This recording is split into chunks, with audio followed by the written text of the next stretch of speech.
चल कुंडली धारामापी में अगला प्रकार है किलकित कुंडली धारामापी, जिसे हम वेस्टर्न धारामापी के नाम से भी जानते हैं। इस वेस्टर्न धारामापी में भी आयताकार या वृत्ताकार कुंडली होती है, जिसे कि चुंबकीय क्षेत्र के समांतर रखा जाता है। आइए इसकी संरचना को देखते हैं। यहाँ पर हम देख रहे हैं कि आयताकार कुंडली है और ये स्ट्रॉन्ग मैग्नेट्स हैं जो अवतल बेलनाकार होते हैं, जो कि रेडियल चुंबकीय क्षेत्र प्रोड्यूस कर सकते हैं। अब यहाँ पर देख रहे हैं इस कुंडली के जो दो छोर हैं, ये दोनों छोर दो स्प्रिंग की सहायता से दो किलकों के बीच में फंसे हुए हैं, इसलिए इसका नाम किलकित कुंडली धारामापी रखा जाता है। ये दोनों किलके इस धारामापी के एक एक सिरे से जुड़ी होती हैं।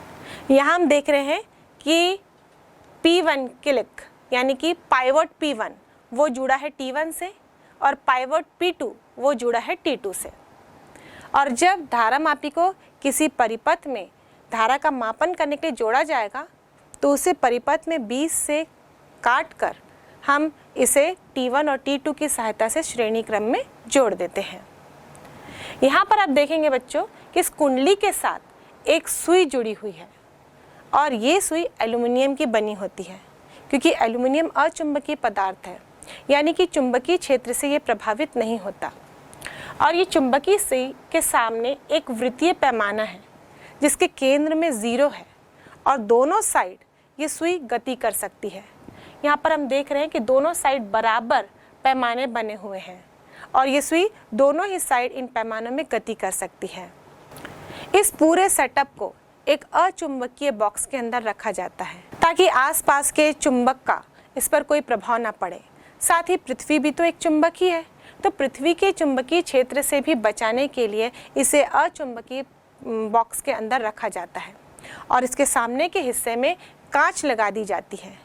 इसके सामने के हिस्से की दीवार कांच की इसलिए बनाई जाती है ताकि हम इसकी सहायता से जो पैमाने में सुई का विस्थापन है उसे देख सकें और प्रवाहित होने वाली धारा के मान को ज्ञात कर सकें। जैसे ही इस धारामापी में धारा को प्रवाहित किया जाएगा, धारा किसी भी एक सिरे से होते हुए, एक किलक से होते हुए कुंडली, फिर दूसरे किलक यानी दूसरे सिरे तक प्रवाहित होगी, या यूँ कहें कि धारा कुंडली से होते हुए प्रवाहित होगी। और जब धारा कुंडली से प्रवाहित होगी, जो कि कुंडली चुंबकीय क्षेत्र में रखा गया है, तो कुंडली में घूर्णी गति उत्पन्न होगी, यानी कि कुंडली में बल आघूर्ण कार्य करेगा, जिसके कारण वो कुंडली घूमने का प्रयास करेगी, यानी कि विक्षेपित होगी। अब जब कुंडली विक्षेपित होगी तो हम देख रहे हैं कि इसके साथ लगा हुआ पॉइंटर यानी कि सुई वो भी विक्षेपित होगा और ये कुंडली इस वृत्तीय पैमाने में गति करने लगेगा। हमको इसी वृत्तीय पैमाने का पाठ्यांक नोट करना है, जिससे कि हम धारामापी में बहने वाली धारा को ज्ञात कर सकें। जब कुंडली घूर्णी गति करती है तो ये कुंडली के दोनों सिरे दो स्प्रिंग की सहायता से दो किलकों से जुड़े हुए हैं, तो ये स्प्रिंग भी ऐंठ जाते हैं और जैसे ही धारा का प्रवाह बंद होता है तो ये स्प्रिंग कुंडली को वापस लाने का प्रयास करते हैं। यानी कि जो कुंडली में विक्षेप हो रहा है वो कब तक होगा? जब तक इस स्प्रिंग के द्वारा ऐंठन उसे संतुलित ना कर दे, और यही इस धारामापी का सिद्धांत है। इसलिए हम यूँ कह सकते हैं कि कुंडली में विक्षेपक बल का आघूर्ण इस स्प्रिंग के ऐंठन बल के आघूर्ण के बराबर होना चाहिए। अब विक्षेपक बल का आघूर्ण कितना होगा? हम विक्षेपण बल के आघूर्ण की कैलकुलेशन पहले ही कर चुके हैं। ये होगा टाउ बराबर NIBA साइन थीटा। यहाँ थीटा बराबर 90 होगा, क्योंकि मैंने आपको बताया कि कुंडली का तल और चुंबकीय क्षेत्र दोनों एक समान होंगे, इसलिए इनके बीच का कोण होगा 90 डिग्री। और साइन 90 का मान होता है 1। यहाँ पर अधिकतम टॉर्क लगेगा, बल युग्म का आघूर्ण अधिकतम होगा, तो हम यहाँ पर टाउ बराबर लिखेंगे NIBA। अब ऐंठन बल युग्म का आघूर्ण कितना होगा? मान लीजिए कुंडली में विक्षेप φ और A प्रति एकांक विक्षेप का ऐंठन है, तो यहाँ पर हम ऐंठन बल आघूर्ण बराबर लिखेंगे K × 5। तो धारामापी के सिद्धांत के अनुसार विक्षेपक बल युग्म का आघूर्ण ऐंठन बल युग्म के आघूर्ण के बराबर होगा। तो हम लिखेंगे NIBA बराबर K5 और यहाँ से I बराबर होगा K5/NAB। यहाँ हम देखें K, N, A और B ये सारे नियतांक हैं, इसलिए इन सारे नियतांकों को हम एक नए नियतांक के रूप में लिखते हैं और इसे हम दर्शाएंगे G से। तो G बराबर हो जाएगा K/NAB, जहाँ G गैल्वेनोमीटर नियतांक कहलाता है। और यहाँ से हम देखें तो I बराबर हो जाएगा G5 और यूँ कहें तो I यानी कि धारामापी में से प्रवाहित होने वाली धारा समानुपाती होती है फाई यानी कि विक्षेप के। कुंडली में जितना विक्षेप हो रहा है उतना विक्षेप सुई में हो रहा है। तो ये विक्षेप दोनों के लिए समान होगा, क्योंकि जो सुई है वो कुंडली से ही अटैच थी और डायरेक्ट ही गति कर रही थी इस पैमाने पर। तो यहाँ पर फाई या तो यूँ कहे कि कुंडली का विक्षेप है या फिर सुई का विक्षेप है। इसलिए इस प्रकार के धारामापी में पाठ्यांक निकालना आसान होता है, क्योंकि यहाँ पर हम डायरेक्ट विक्षेप को वृत्तीय पैमाने में नोट कर सकते हैं। जब हमने निलंबित कुंडली धारामापी के बारे में चर्चा की थी तो वहाँ हमने देखा था कुंडली ऐंठ रही थी, उसके कारण उसमें निलंबन तार में लगा हुआ दर्पण भी घूम रहा था, लेकिन हमने वहाँ पर लैंप पैमाने की व्यवस्था की थी और उस दर्पण के घूमने के कारण उस प्रकाश में भी विस्थापन हो जा रहा था। तो पहले हमको उस प्रकाश का विस्थापन नोट करना था, जो कि थोड़ा सा इससे डिफ़िकल्ट है। साथ साथ उस पूरे सेटअप को हमको समायोजित भी करना था। इसलिए निलंबित कुंडली धारामापी की तुलना में किलकित कुंडली धारामापी से मापन आसान होता है। और ये किलकित कुंडली धारामापी ये अत्यंत सुग्राही होता है। इसकी सहायता से 10⁻⁻6 एम्पियर की धारा को भी ज्ञात किया जा सकता है। इसलिए किसी परिपथ में अविक्षेप की स्थिति हमको ज्ञात करनी हो तो हम किलकित कुंडली धारामापी का ही इस्तेमाल करते हैं। ये किलकित कुंडली धारामापी में चुंबक बहुत ही शक्तिशाली होते हैं, इसलिए ये पृथ्वी के चुंबकीय क्षेत्र या अन्य चुंबक के चुंबकीय क्षेत्र से प्रभावित नहीं होते। साथ ही ये किलकित कुंडली धारामापी रुद्रदोल होता है, यानी कि डेड बीट गैल्वेनोमीटर होता है। हम देखते हैं कि जब धारामापी की सुग्राहिता अत्यधिक होती है तो अल्प धारा में भी उसकी सुई बहुत ज़्यादा विक्षेपित होगी, जिसके कारण हमको कभी कभी पाठ्यांक लेने में परेशानी होती है। तो ये किलकित कुंडली धारामापी डेड बीट होती है, यानी कि रुद्रदोल। यहाँ पे सुई ज़्यादा विक्षेपित नहीं होती, क्योंकि हमने जो एल्युमिनियम की फ्रेम का इस्तेमाल किया था। जो कुंडली बनाते हम वो तांबे की तार को एल्युमिनियम के फ्रेम में लपेट कर बनाई जाती है, चाहे वो फ्रेम आयताकार हो चाहे वृत्ताकार हो। अब जब इस फ्रेम को चुंबकीय क्षेत्र में रखा जाता है तो चूँकि एल्युमिनियम चालक है, इसीलिए यहाँ पर भंवर धाराएं उत्पन्न हो जाती हैं और भंवर धाराएं हमेशा मुख्य धारा का विरोध करती है और इसी कारण यहाँ पर जो मुख्य धारा के कारण इस सुई में अत्यधिक विक्षेप हो रहा था वो उसका विरोध करेगी, जिसके कारण कुंडली में असंभावित विक्षेप कम हो जाएगा और सुई में भी असंभावित विक्षेप कम हो जाएगा, जिसके कारण हम पाठ्यांक अच्छी तरह से ले सकते हैं। तो इस प्रकार हम देखते हैं कि ये किलकित कुंडली धारामापी निलंबित कुंडली धारामापी की तुलना में इस्तेमाल में आसान होती है। अब बच्चों ये बताइए कि आपके स्कूल के लैब में जो आपने धारामापी देखा होगा वो काले रंग का होता है, जिसके सामने कांच या प्लास्टिक का पारदर्शी दीवार होता है और जिसके अंदर हमको वृत्तीय पैमाना दिखता है, वो किस प्रकार का धारामापी है? निश्चित रूप से ही वो किलकित कुंडली धारामापी है। अब जैसा कि मैंने बताया कि धारामापी की सुग्राहिता बहुत अधिक होती है और किसी भी परिपथ में विद्युत धारा का मापन करने के लिए हम धारामापी को परिपथ के साथ श्रेणी क्रम में जोड़ देते हैं ताकि उसमें से पूरी धारा प्रवाहित हो सके। क्योंकि धारा मापी की जो कुंडली होती है वो पतले तांबे की तार की बनाई जाती है और जब इसमें से अत्यधिक धारा प्रवाहित हो तो धारा के ऊष्मीय प्रभाव के कारण इस पतले तार की कुंडली में ऊष्मा उत्पन्न हो जाएगी, क्योंकि पतले तार की कुंडली का प्रतिरोध अधिक होगा, इसलिए उसमें से उत्पन्न होने वाली ऊष्मा की मात्रा भी अधिक होगी।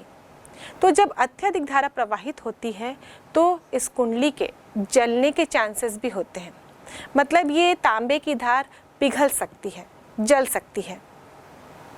साथ ही साथ अत्यधिक धारा प्रवाहित करने से विक्षेप भी अत्यधिक होगा इस कुंडली में, यानी कि उससे जुड़े हुए सुई में भी विक्षेप अधिक होगा। तो अत्यधिक विक्षेप होने से ये कुंडली के साथ जुड़ी सुई इस वृत्तीय पैमाने पर ज़्यादा गति करेगी और उसके कारण इस सुई के टूटने के भी चांसेस होते हैं। तो धारा मापी को इन क्षतियों से बचाने के लिए इसके साथ हम समांतर क्रम में मोटे तांबे की तार जोड़ देते हैं। अब ये मोटे तांबे की तार जोड़ने से ये धारा मापी किस प्रकार सुरक्षित रहेगी, इसको समझने के लिए हम इसका सर्किट डायग्राम देखते हैं। मान लीजिए ये धारा मापी है जिसे हम G से दर्शा रहे हैं और इसके साथ समांतर क्रम में हम एक मोटे तांबे की तार जोड़ रहे हैं। जब धारा प्रवाहित होगी तो यहाँ धारा के प्रवाह के लिए दो मार्ग हो जाएंगे, क्योंकि धारा मापी के साथ ये तार समांतर क्रम में जुड़ा हुआ है। अब मोटे तांबे की तार का प्रतिरोध कम होता है और धारा मापी के अंदर जो कुंडली है वह पतले तांबे की तार की बनी हुई है, तो उसका प्रतिरोध अधिक होगा। अब जिस मार्ग में प्रतिरोध कम होगा, धारा उसी मार्ग से प्रवाहित होगी। तो यहाँ पर हम देखते हैं कि अत्यधिक धारा इस तांबे की तार से होते हुए गुजर जाएगी और धारा का अल्प पोर्शन, कम पोर्शन उस धारा मापी से होकर गुजरेगा। तो वहाँ पर धारा मापी की कुंडली के जलने के चांसेस या फिर उसके सुई के अधिक विक्षेप से टूटने के चांसेस कम हो जाते हैं। तो इस प्रकार ये मोटे तांबे की तार इस धारा मापी को क्षतिग्रस्त होने से बचा सकती है। और यह मोटे तांबे की तार जिसका प्रतिरोध कम होता है, जिसे हम धारा मापी के साथ समांतर क्रम में जोड़ते हैं, इसे हम शंट के नाम से जानते हैं। यदि हम इस परिपथ को देखें जिसमें कि I धारा प्रवाहित हो रही है, तो जैसे ही ये संधि पर पहुंचेगी, धारा के पास दो मार्ग हो जाएंगे। यहाँ पर एक परिपथ धारा मापी से होकर गुजर रहा है और दूसरा मार्ग इस शंट से होकर गुजर रहा है, तो धारा दो भागों में बंट जाएगी। धारा मापी से गुजरने वाली धारा को हम IG से दर्शा रहे हैं और इस शंट से गुजरने वाली धारा को हम IS से दर्शा रहे हैं। धारा मापी की कुंडली और शंट समांतर क्रम में जुड़े हैं, अतः धारा मापी के सिरों के बीच विभव अंतर बराबर शंट के सिरों के बीच विभव अंतर होगा। धारा मापी के सिरों के बीच विभव अंतर कितना होगा? ये धारा मापी के प्रतिरोध और धारा मापी में बहने वाली धारा का गुणनफल होगा। शंट के सिरों के बीच विभव अंतर शंट का प्रतिरोध और शंट से बहने वाली धारा का गुणनफल होगा। इसलिए हम लिखेंगे Ig इंटू G बराबर IS इंटू S, और यहाँ से IS अपॉन IG बराबर होगा G अपॉन S। यदि हम दोनों पक्षों में एक जोड़ देते हैं तो हमें मिलेगा IS अपॉन IG प्लस 1 बराबर G upon S plus 1। LCM लेकर इसे हल करेंगे तो IS plus IG upon IG equal to G plus S upon S। अब समीकरण 1 में हमने देखा I बराबर IG प्लस IS होता है, तो यहाँ IG प्लस IS के स्थान पर हम I लिखेंगे तो हमें मिलेगा I upon IG equal to G plus S upon S, और IG अपॉन I बराबर होगा S upon G plus S। यह सूत्र शंट के सिद्धांत का मुख्य आधार है और इसी सूत्र से हम कैलकुलेट कर सकते हैं कि यदि हमें धारा मापी का nवां भाग प्रवाहित करना हो तो शंट प्रतिरोध कितना होना चाहिए। यदि मुख्य धारा I का nवां भाग धारा मापी से प्रवाहित करनी हो तो इसका मतलब I बराबर N इंटू IG होगा, या फिर Ig/I बराबर 1/n होगा। यह मान इस समीकरण में रखने पर हमें मिलेगा 1/n इक्वल टू S/G+S। इसे त्रियक गुणन करके हल करते हैं तो हमें मिलेगा NS बराबर G+S। अब S वाले टर्म को हम एक साथ लिखते हैं, NS minus S equal to G। S common लेने पर S ब्रैकेट के अंदर n-1 इक्वल टू G, और यहाँ से S बराबर होगा G/n-1। यदि हम मुख्य धारा के nवें भाग को धारामापी से प्रवाहित करना चाहते हैं तो शंट के प्रतिरोध को धारामापी के प्रतिरोध का n-1वां भाग होना चाहिए, और यही शंट का सिद्धांत है। इस सिद्धांत को अच्छी तरह से समझने के लिए हम एक उदाहरण लेते हैं। मान लो धारामापी का प्रतिरोध 25 ओम है। मुख्य धारा के 10वें भाग को उसमें से होकर प्रवाहित करना है, तब शंट प्रतिरोध कितना होना चाहिए? तो जो सूत्र हमने ज्ञात किया है S बराबर G/n-1। यहां से हम देखें तो धारामापी का प्रतिरोध 25 है और हम इस धारामापी में मुख्य धारा का 10वां भाग प्रवाहित करना चाहते हैं, यानी कि n बराबर 10 है। तो शंट प्रतिरोध S बराबर होगा 25/10-1, यानी कि 25/9। इसे कैलकुलेट करेंगे तो ये होगा 2.78 ओम। इसका मतलब 25 ओम के धारामापी में यदि हम मुख्य धारा का 10वां भाग प्रवाहित करना चाहते हैं तो उसमें 2.78 ओम का शंट प्रतिरोध लगाना होगा।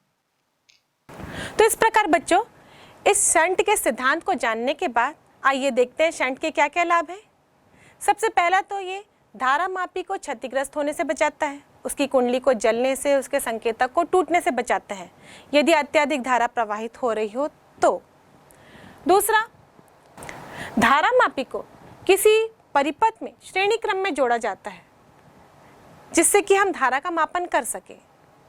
तो धारामापी से पूरी धारा प्रवाहित हो जाए, इसके लिए धारामापी का प्रतिरोध कम होना चाहिए, और इसके प्रतिरोध को कम करने के लिए ही हम शंट का इस्तेमाल करते हैं, क्योंकि शंट समांतर क्रम में जोड़ा गया कम प्रतिरोध की तार होती है। तो जब समांतर क्रम में हम दो प्रतिरोधों का संयोजन करते हैं तो हम जानते हैं कि वैसे भी तुल्य प्रतिरोध का मान कम हो जाएगा, इसीलिए हम शंट का इस्तेमाल करते हैं। या यूं कहें, किसी भी धारामापी के साथ यदि हम उसकी कुंडली में कम प्रतिरोध की तार समांतर क्रम में जोड़ देते हैं तो उस धारामापी के परास को बढ़ाया जा सकता है। इस शंट की हानियां भी हैं। हम जानते हैं कि धारामापी अत्यंत ही सुग्राही होता है, लेकिन जब हम शंट लगा देते हैं तो धारा का बहुत सारा भाग इस शंट से होकर प्रवाहित हो जाता है, जिसके कारण धारामापी की सुग्राहिता कम हो जाती है। और जब हमको अविक्षेप की स्थिति प्राप्त करनी हो इस धारामापी की सहायता से, उस कंडीशन में हम सही मान ज्ञात नहीं कर पाएंगे। इसलिए जब किसी परिपथ में अविक्षेप की स्थिति प्राप्त करनी हो, उस समय हमें शंट को धारामापी से अलग कर देना चाहिए, ताकि हम इस स्थिति को सही तरीके से नाप सकें। अब इस शंट के क्या क्या उपयोग हैं? सबसे पहले तो ये धारामापी को सुरक्षित रखता है। दूसरा, धारामापी के साथ शंट लगाकर धारामापी को अमीटर में परिवर्तित किया जा सकता है, और शंट का इस्तेमाल करके अमीटर के परास को भी बढ़ाया जा सकता है। तो आइए देखते हैं बच्चों कि किस प्रकार हम धारामापी के साथ शंट करके उसे अमीटर में रूपांतरित कर सकते हैं। बच्चों, अमीटर क्या होता है? अमीटर एक ऐसा उपकरण है जिसकी सहायता से परिपथ में बहने वाली धारा का मापन किया जाता है, और ये उपकरण सदैव ही परिपथ में श्रेणी क्रम में जोड़ा जाता है। आपने अपने स्कूल के लैब में भी देखा होगा बच्चों, ये काले रंग का बॉक्स होता है और जिसमें कांच की या प्लास्टिक की सामने दीवार होती है, जिसके अंदर हम वृत्तीय पैमाने को देख सकते हैं और इसकी सहायता से हम धारा के मान को नोट करते हैं। जब भी इस अमीटर को हम परिपथ में जोड़ते हैं तो श्रेणी क्रम में जोड़ते हैं। कारण ये है कि हम किसी परिपथ से यदि धारा का मापन करना चाहते हैं तो ये पूरी धारा को इस अमीटर से होकर गुजरना है, तभी तो ये पूरी धारा का मान नोट कर सकेगा, उसका मापन कर सकेगा।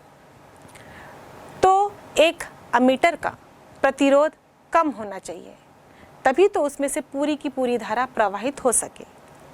यदि अमीटर में स्वयं ही बहुत प्रतिरोध हुआ तो वो धारा को प्रवाहित होने नहीं देगा, जिससे कि हम धारा के मान का सही मापन नहीं कर सकते। तो धारा के मान को सही तरीके से नापने के लिए एक अमीटर का प्रतिरोध कम होना चाहिए। और यदि हम आदर्श एमीटर की बात करें तो आदर्श एमीटर का प्रतिरोध 0 ही माना जाता है। लेकिन किसी भी अमीटर की संरचना हम देखें तो उसके अंदर कुंडली होती है जो कि तांबे की तार की बनी होती है, और तांबे की तार का प्रतिरोध 0 नहीं हो सकता, उसको कम किया जा सकता है। और उसको कम करने के लिए ही हम उसकी कुंडली के साथ समांतर क्रम में कम प्रतिरोध का तार जोड़ देते हैं, जिसे हम शंट कहते हैं। क्योंकि जब दो प्रतिरोधों का संयोजन किया जाता है तो हम देखते हैं कि परिणामी प्रतिरोध का मान, तुल्य प्रतिरोध का मान कम होने लगता है। तो जितना कम प्रतिरोध का शंट हम उस धारामापी की कुंडली के साथ जोड़ेंगे उतना ही अमीटर का प्रतिरोध भी कम हो जाएगा।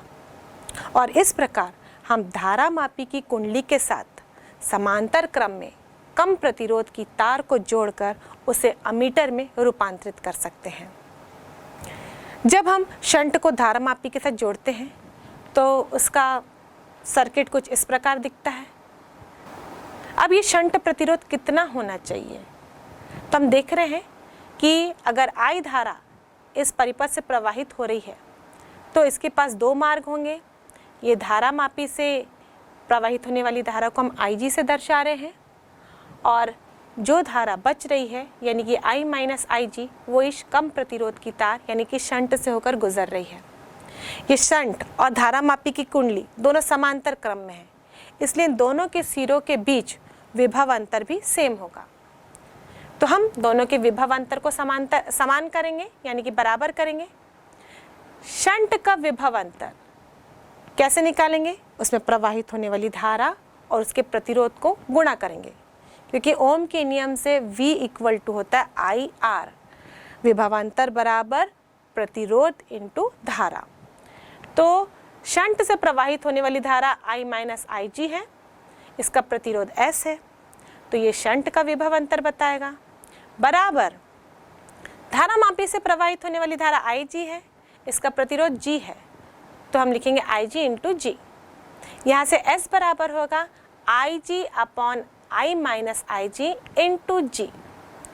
और इस सूत्र के अनुसार हम देखें तो S शंट लगाकर 0 से लेके I परास का अमीटर का निर्माण किया जा सकता है, यानी कि धारामापी को 0 से लेके I परास के अमीटर में रूपांतरित किया जा सकता है।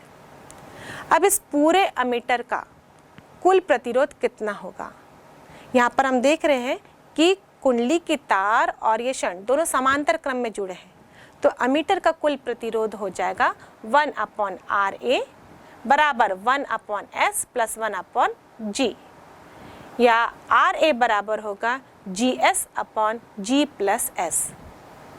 तो इस समीकरण से हम अमीटर के कुल प्रतिरोध का कैलकुलेशन कर सकते हैं।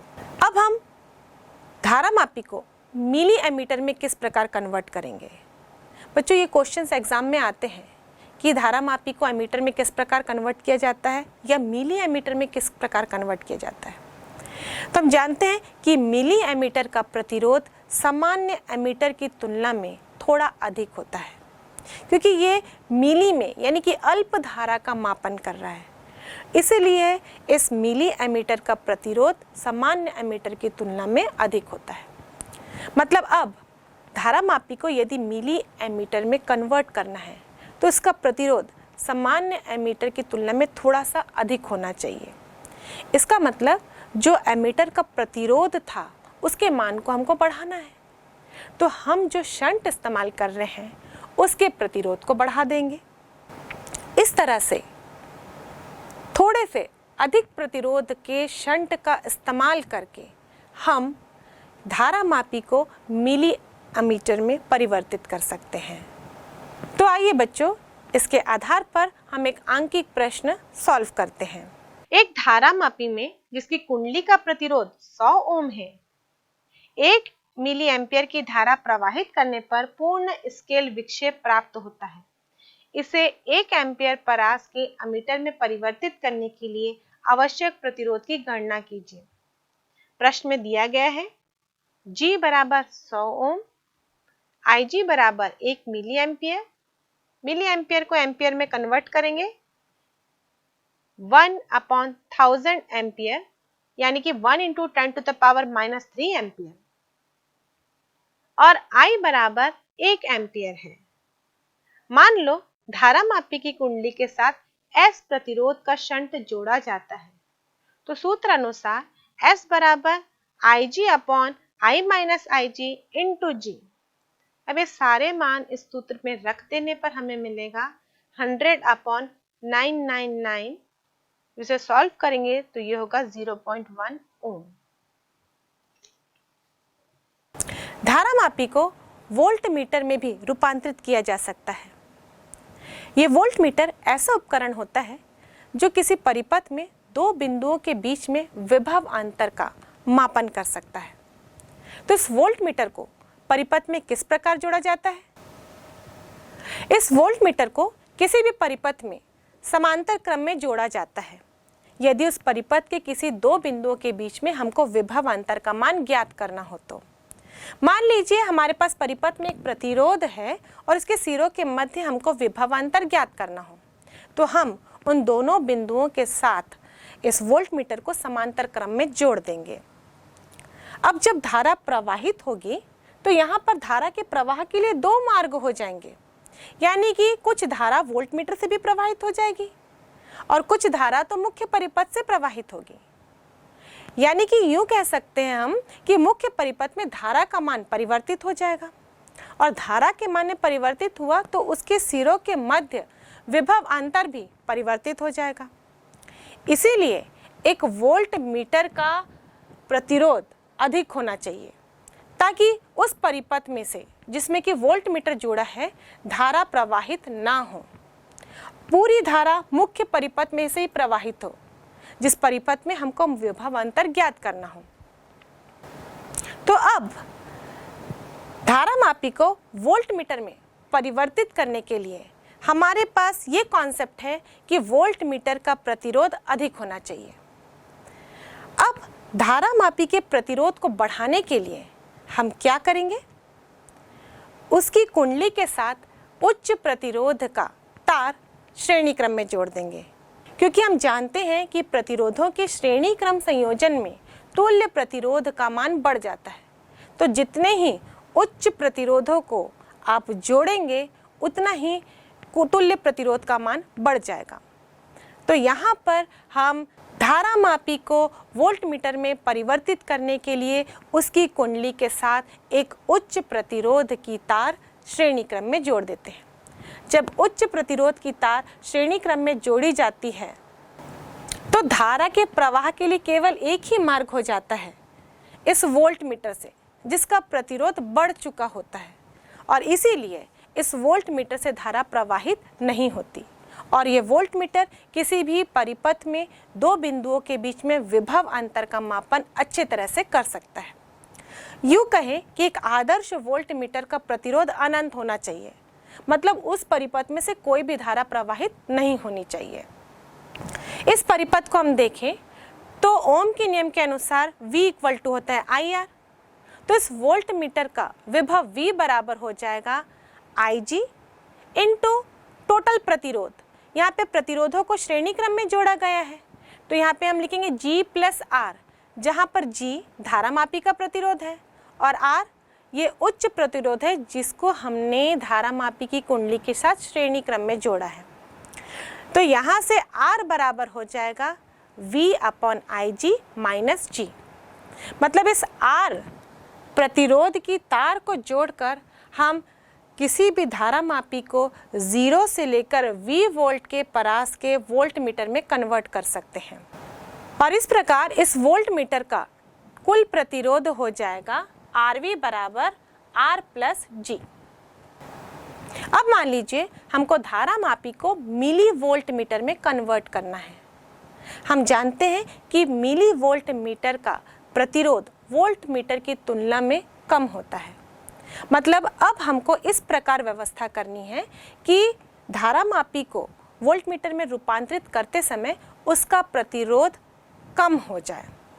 तो हम जो प्रतिरोध इस्तेमाल कर रहे थे उच्च मान का, उस मान को हमको थोड़ा सा कम ले लेना है। मतलब समान वोल्ट मीटर में जितने प्रतिरोध की तार हम इस्तेमाल करते हैं उससे कम प्रतिरोध की तार हम मिली वोल्ट मीटर बनाने के लिए इस्तेमाल करेंगे।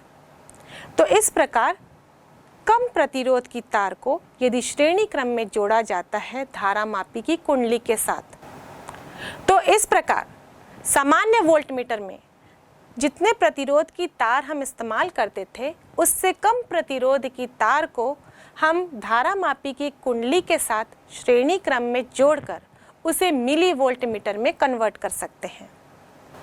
तो बच्चों, इस सिद्धांत के आधार पर आइए एक अंकित प्रश्न बनाते हैं और अमीटर और वोल्ट मीटर में अंतर स्पष्ट करते हैं। एक धारा मापी को जिसकी कुंडली का प्रतिरोध 100 ओम है और जो 5 मिली एम्पियर की धारा प्रवाहित करने पर पूर्ण स्केल विक्षेप देता है, 0 से 10 वोल्ट परास के वोल्ट मीटर में परिवर्तित करने के लिए आवश्यक प्रतिरोध के मान की गणना कीजिए। हमें धारा मापी को वोल्ट मीटर में परिवर्तित करना है। इसके लिए हम मानते हैं कि कुंडली के साथ श्रेणी क्रम में R ओम का प्रतिरोध जोड़ा जाता है। इस प्रश्न में दिया गया है G बराबर 100 ओम, IG बराबर 5 मिली एम्पियर और वोल्ट मीटर का वोल्ट होगा 10 वोल्ट।